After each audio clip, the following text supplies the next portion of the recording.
Hey guys, today we're going to have a look at the UI for the desktop pawn, but also for the VR pawn. Let's start with the VR pawn, and first of all we have a look at the radial menu. So you can have up to two different radial menus by default, and in the radial menu it's really great for displaying some quick action buttons. So for example, we have three different ones in this example. You can either select them with the laser here, but you can also move the thumbstick, for example on the Oculus, to select a button. In this case, we have the bookmarks palette where you can spawn interactive bookmarks. If you press on them, they appear down here. And if you grab them, you can really place them in the world. Same goes, of course, for our objects here. This is our object dropper where I can spawn different meshes. And you can categorize them in different categories. For example, construction, floor, wall, window, just a few examples here. And if you grab them, they will also scale up and you can really place them in the world.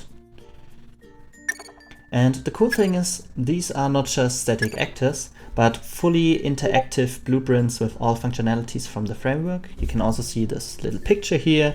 You can see this mini menu with the rotation and the distance we integrated for you in the UI. And the map is snapping. You can press on it to change the materials. You can turn on the light. So it's a fully functional actor like you know from all the other examples we have provided here. And the object dropper could be an example you can also put into your radial menu if you want the user to have it available all of the time. So let me quickly adjust some of the props here.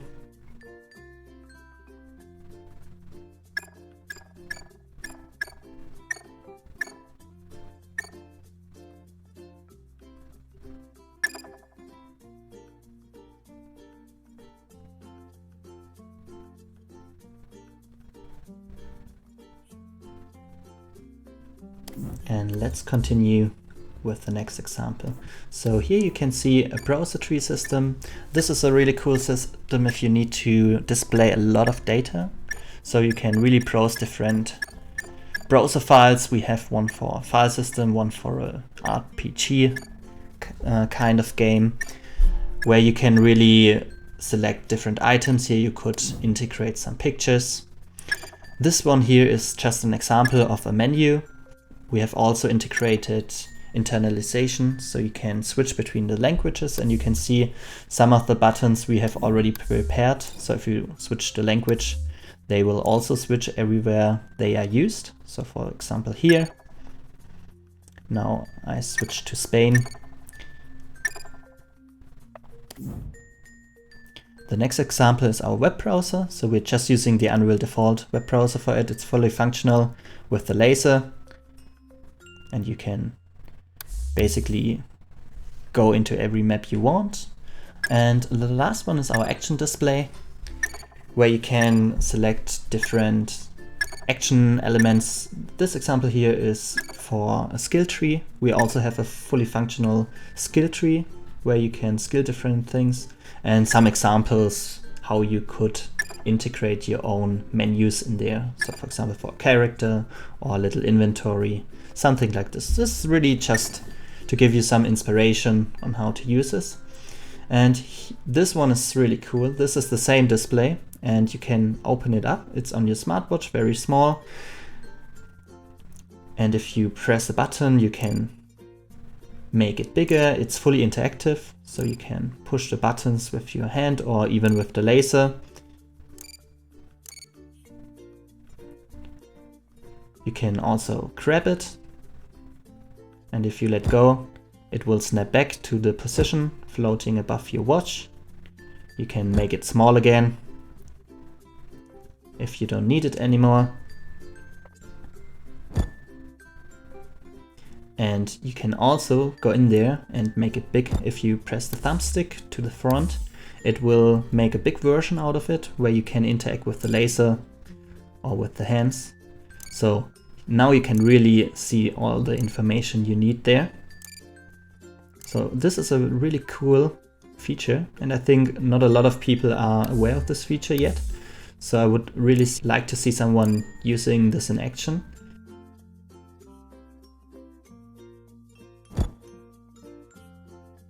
And let me show you the desktop mode. In the desktop mode, you can basically use most of the functionalities as well. Of course, you can interact with the browser here, like in this example. You can also press the Alt button to get the mouse control, so you don't move the camera all the time you move the mouse. On the top right, you can see a little menu we have integrated for you, so debug menu with some debugging information. Objects is for our object spawner. Bookmarks, you can even open multiple from them, and you can spawn the same bookmarks here. So as you can see, you can basically do the same functionalities like in VR with this menu. And the same is of course true for the object dropper.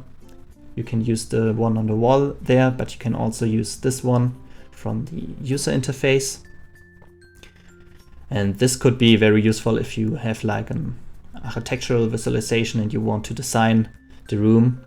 You can use the object dropper here, like in this example, to really fill your room with different objects and move them around.